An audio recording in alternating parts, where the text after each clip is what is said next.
ईश्वर के महान पिता, धन्यवाद करते हैं आज के सुंदर बाइबल अध्ययन के लिए जो आपने हमारे जीवन में दिया। प्रभु होने दे आज का बाइबल अध्ययन हर एक के जीवन को बड़ी बरकत दे। आशीष कर पिता, यीशु नाम से मांगते हैं, आमीन। हम पढ़ेंगे निर्गमन की किताब 28 अध्याय, जाजकों के पवित्र वस्त्र। फिर तो इसराइलियों में से अपने भाई हारून और नादाब, अबीहू, एलीआज़ार, इतामार नामक अपने पुत्रों को अपने समीप ले आना। वे मेरे लिए जाचक का काम करें, और तू अपने भाई हारून के लिए वैभव और शोभा के निमित्त पवित्र वस्त्र बनवाना। और जितनों के हृदय में बुद्धि है, जिसको मैंने बुद्धि देने वाली आत्मा से परिपूर्ण किया है, उनको तू हारून के वस्त्र बनाने की आज्ञा दे। वे मेरे निमित्त जाचक का काम करने के लिए पवित्र बने। जो वस्त्र उन्हें बनाने होंगे वे ये हैं, अर्थात सीनाबंद और एपोद और बागा, चारखाने का अंगरखा, पगड़ी, कमरबंद। ये ही पवित्र वस्त्र तेरे भाई हारून और उसके पुत्रों के लिए बनाए जाएं कि वह मेरे लिए जाचक का काम करें।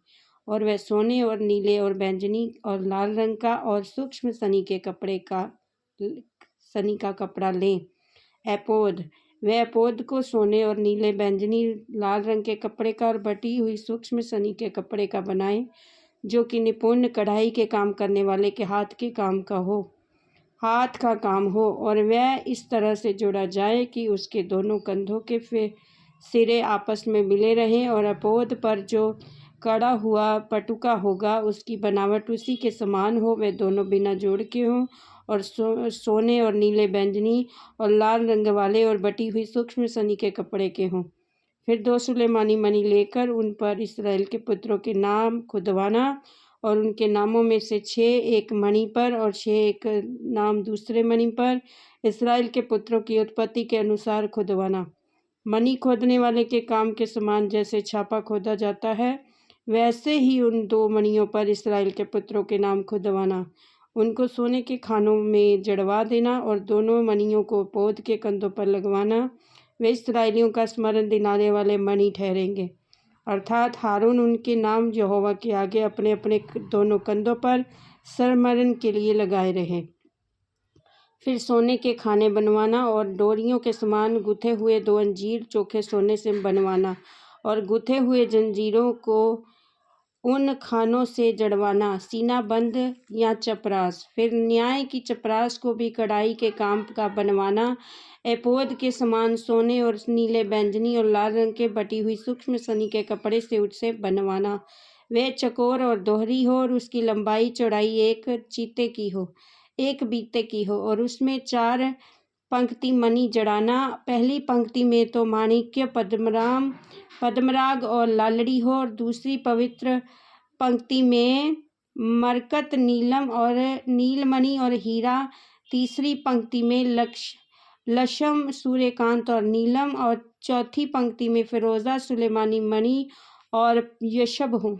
और ये सब सोने के खानों में जड़े जाएं, और इसराइल के पुत्रों के जितने नाम हैं उतने मणि हों, और उनके नामों की गिनती के अनुसार 12 नाम खुदे। 12 गोत्रों में से एक एक का नाम एक एक मणि पर ऐसे खोदे जैसे छापा खोदा जाता है। फिर चपरास पर डोरियों के समान गुथे हुए चोखे सोने की जंजीर लगवाना, और चपरास में सोने की 2 कड़ियाँ लगवाना। दोनों कड़ियों को चपरास के दोनों सिरों पर लगवाना, और सोने के दोनों गुथे जंजीरों को उन दोनों कड़ियों में जो चपरास के सिरों पर होंगी लगवाना, और गुथे हुए दोनों जंजीरों के दोनों बाकी सिरों को दोनों खानों में जड़वा कर एपोद के दोनों कंधों के बंधनों पर उसके सामने लगवाना।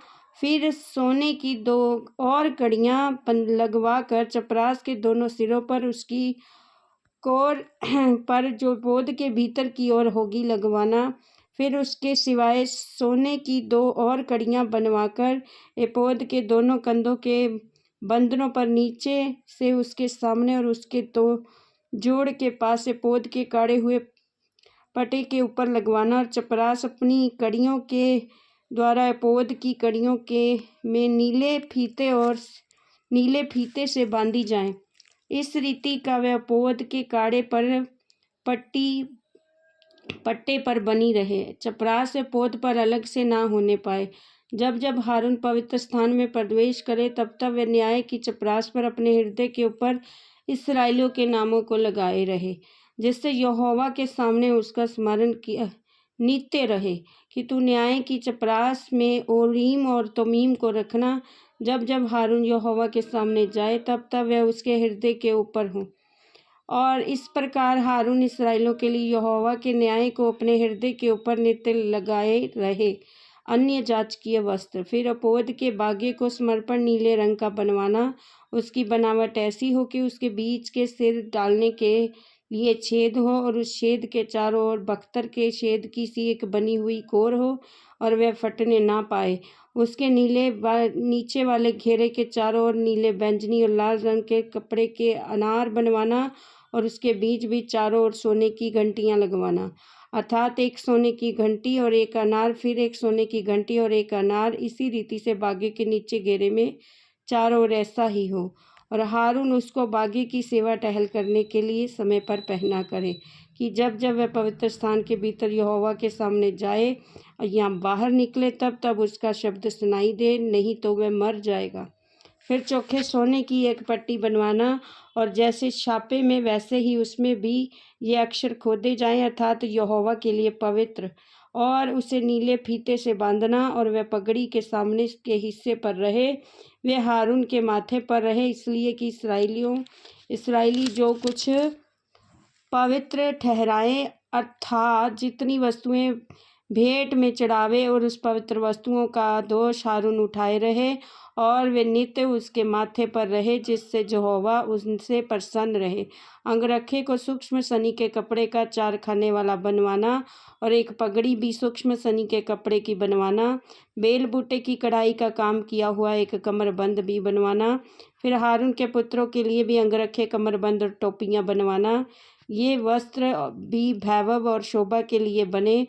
अपने भाई हारून और उसके पुत्रों को ये ही सब वस्त्र पहनाकर उसका अभिषेक और संस्कार करना और उन्हें पवित्र करना कि वे मेरे लिए जाचक का काम करें, और उनके लिए सनी के कपड़े की झांगियाँ बनवाना जिनसे उनका तन ढपा रहे और वे कमर से झांग तक की हों। और जब जब हारून या उसके पुत्र मिलाप वाले तंबू में प्रवेश करें या पवित्र स्थान में सेवा टहल करने के लिए वेदी के पास जाए, तब तब वह उन झांगियों को पहने रहें, ना